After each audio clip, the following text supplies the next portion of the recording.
Hartlik goeiemôre, mag die Here baie ryklik seën. Ons vertrou dat jy 'n goeie nagrus gehad het en dat hierdie nuwe dag vir jy uitdaging sal wees om tot eer van die Here ook so te leef dan.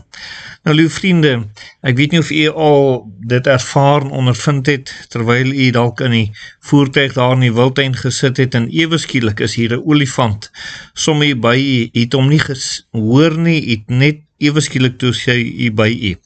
Nou die vraag is, waarom kry olifante dit reg om dan so sag te loop? Hulle is sulke groot diere en die pote is so groot, hoe kry hulle dit reg? Wel, dis baie interessant hoe die Here hulle gemaak het. Daar word gesê dat hulle voetsole is elasties en help om stewig vas te trap wanneer hulle oor ruwe terrein geloop het. Dan die oppervlak van die sool raak kleiner as die poot opgelig word, sodat hy makliker uit modder kan tree. Die weefselkussings onder die pote absorbeer skok en gevolgloop loop hulle verbasend sag.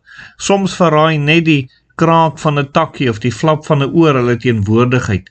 In 'n rye bosse ryk stappers gewoonlik olifante voordat hulle sien of hoor.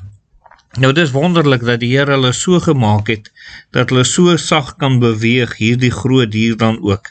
En so kom ons by die laaste van 2 Korintiërs, en terwyl daar vir ons vraag is wat ons seker moet vra aan die einde van hierdie 1 en 2 Korintiërs, en dit is, moet ons nou opbou of moet ons afbreek? En die antwoord is, 'n kind van die Here moet opbou en 'n kind van die Here moet ook afbreek. Ons moet die werk van die Here opbou en die werk van die duiwel afbreek. Dis wat ons moet doen. Dis ons verantwoordelikheid, en daarom dat Paulus so ernstig met hulle gepraat het oor dinge wat verkeerd was en dinge wat hulle gedoen het wat nie reg was nie, so ernstig oor sonde gepraat het en selfs hard met hulle gepraat het, want hulle moes dit afbreek, hulle moes dit nie opbou en bevorder nie, hulle moes die ware evangelie bevorder het. Efesiërs 4 vers 16 sê, uit wie die hele liggaam goed saamgevoeg en saam verbind, deur die ondersteuning wat elke lid gee volgens die werking van elke afsonderlike deel in sy mate, die groei van die liggaam bevorder vir sy eie opbouing in liefde. En so moet elkeen van ons deel vervul in die liggaam van die Here Jesus Christus. En dit sal lei dat daar 'n opbouing sal wees in liefde. Want dit is mos so, dit wat u vir die liggaam ook doen, is oor u lief is vir u self. Dis nie oor u self haat of kwaad is vir u, dat u dalk genoeg eet, of bietjie oefening inkry, of nie of u hand op 'n warm plaas sit nie. Nee, u beskerm u eie liggaam. En net so moet ons sekerlik die liggaam van die Here Jesus Christus beskerm. In liefde, omdat ons lief daarvoor is, doen ons ook so ons deel.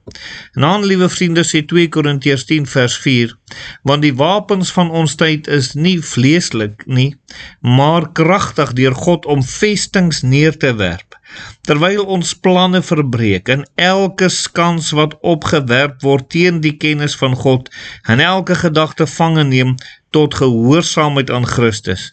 En in hierdie teksvers word daar weer baie duidelik gesê dat ons deur die krag van die Here die vestings van die duiwel moet neerwerp. Die planne moet verbreek. Al die sy werking moet afgebreek en opgebreek word, sodat elke gedagte gevange neem word tot die gehoorsaamheid aan Christus. Kind van die Here, dit is deel van ons verantwoordelikheid. Ons kan nie maar net apaties staan teenoor sonde en nou maar net sê, ag, ons gaan nou nie daaroor praat of met iemand daaroor, want nou gee dit aanstoot. Nee, ons moet juis met iemand daar praat, veral met ons kinders en vir hulle wie ons lief is, en in die gemeente met mekaar daaroor praat, dat ons dit kan afbreek, dat dit nie iets opbou nie, en dat daar 'n weerstand kom teen die evangelie, dat daar 'n valse evangelie sal ontstaan. Daarom, liewe vriende, kom Paulus ook aan dan, en hy sê in 2 Korintiërs 10 vers 17, hy sê, maar wie roem, moet in die Here roem. Nou 13 keer word hierdie woordjie roem gebruik in hierdie boek dan ook, en verskeie kere verwys hy na hierdie roem, en dan verwys hy ook daarna, hy sê dat wanneer hy sou roem, dan roem hy nie in hom nie, en nie in wat hy bereik het nie, maar eerder in sy swakhede en in die Here. dit wat die Here deur hom kon kom doen het, dat die Here verheerlik word en nie hy nie. En dit is waarom ons opbou en dit is waarom ons afbreek, dat die Here verheerlik kan word. Mag die Here u so gebruik en so in staat stel, en mag u dit ook so in die eie lewe toepas, en dat die Here verheerlik sal word. Kom ons bid. Ons dierbare Here, dankie vir die liefde en die genade en die goedheid, en dankie dat u ook vir ons saam seën. Amen.